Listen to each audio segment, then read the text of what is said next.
అనగనగా విజయనగర సామ్రాజ్యాన్ని శ్రీకృష్ణదేవరాయలు పరిపాలిస్తున్న కాలమది. ఆ సమయంలో ఒకసారి రాయలవారి రాజ్యంలో ఎలుకల బెడద విపరీతంగా పెరిగిపోయింది. ఇళ్లలో ఉండే ధాన్యం, బట్టలు, పుస్తకాలు వేటినీ ఈ ఎలుకలు వదలడంలేదు. ప్రజలు ఈ ఎలుకల గోల తట్టుకోలేక రాజుగారికి మొరపెట్టుకున్నారు.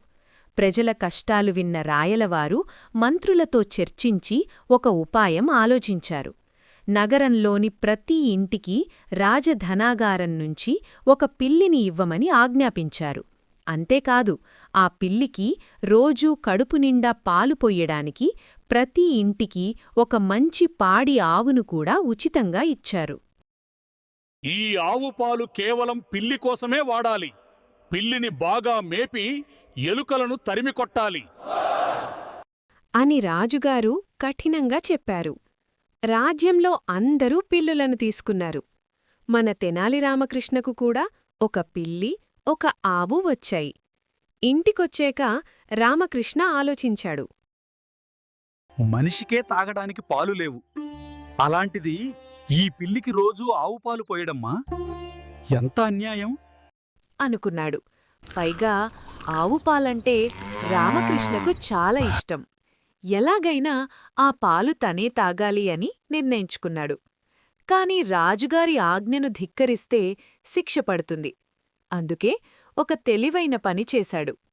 ఇక ఆ రోజునుంచి రామకృష్ణ ఆవు పాలను చక్కగా తను, తన కుటుంబం తాగేవాళ్లు. పిల్లికి మాత్రం చుక్క పాలు పోసేవారు కాదు. ఆకలివేసినా ఆ పిల్లి గత్యంతరం లేక ఇల్లంతా తిరిగి ఎలుకలను వేటాడి తినేది. దీనివల్ల రామకృష్ణ ఇంట్లో ఎలుకల బాధ పూర్తిగా తగ్గిపోయింది. రామకృష్ణ ఆరోగ్యం పాలవల్ల బాగుపడింది. నెల రోజుల తర్వాత రాజుగారు పిల్లులను చూడాలనుకున్నారు. అందరూ తమ పిల్లులను తీసుకుని దర్బారుకు రండి అని చాటింపు వేశారు. ఊళ్ళో జనాలందరూ తమ పిల్లులను తీసుకువచ్చారు. వాళ్లు తమ పిల్లులకు పాలు పోసి పోసి అవి ఎలుకలను పట్టడం మానేసి బాగా బలిసిపోయి కదలలేనంత లావుగా తయారయ్యాయి. దర్బార్లో ఎటు చూసినా పులుల్లాంటి పిల్లులే కనిపిస్తున్నాయి. కాని తెనాలి రామకృష్ణ పిల్లి మాత్రం సన్నగా బక్క చిక్కిపోయి నీరసంగా మ్యావ్ అంటూ ఉంది.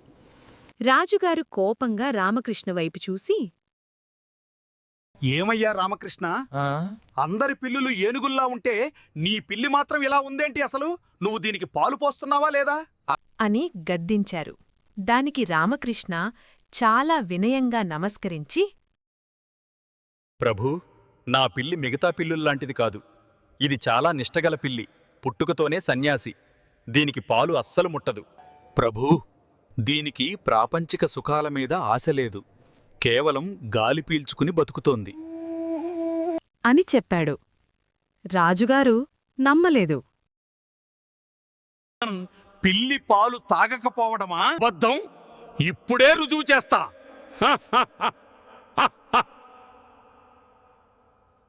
అని భటుడిని పిలిచి ఒక బంగారు గిన్నె నిండా పాలు తెప్పించారు. రాజుగారు ఆ పాలగిన్నెను రామకృష్ణ పిల్లి ముందు పెట్టించారు. ఆ పిల్లి ఆ పాలను చూడగాని భయంతో ఒక్క ఉదుటున వెనక్కి తిరిగి పారిపోయింది. ఆ దృశ్యం చూసి రాజుగారు, సభలోనివారు నోరెళ్లబెట్టారు.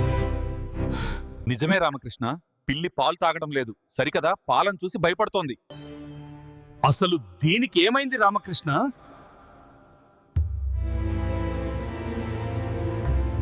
అని రాజుగారు అడిగారు. అప్పుడు రామకృష్ణ అసలు ఏం జరిగిందో వివరించాడు. మొదటి రోజు రామకృష్ణ పాలు పితికాడు. వాటిని పొయ్యిమీద పెట్టి బాగా మరిగించాడు.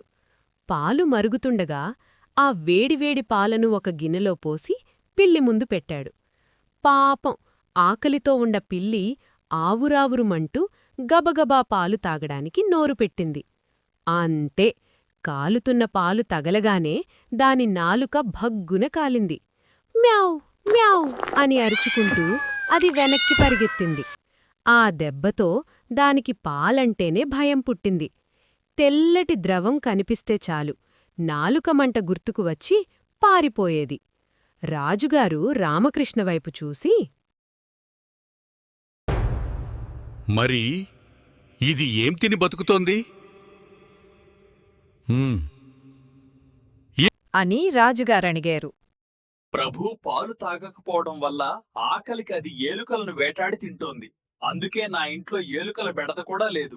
మిగతా వారి పిల్లులు పాలు తాగి సోమరిపోతుల్లా మారాయి అని అసలు విషయం చెప్పకనే చెప్పాడు. రాజుగారికి రామకృష్ణ యుక్తి అర్థమైంది. మిగతావారికి కూడా బుద్ధి వచ్చింది. రాజుగారు నవ్వుకుని రామకృష్ణను ఘనంగా సత్కరించారు. Please like, share, and subscribe. Thank you.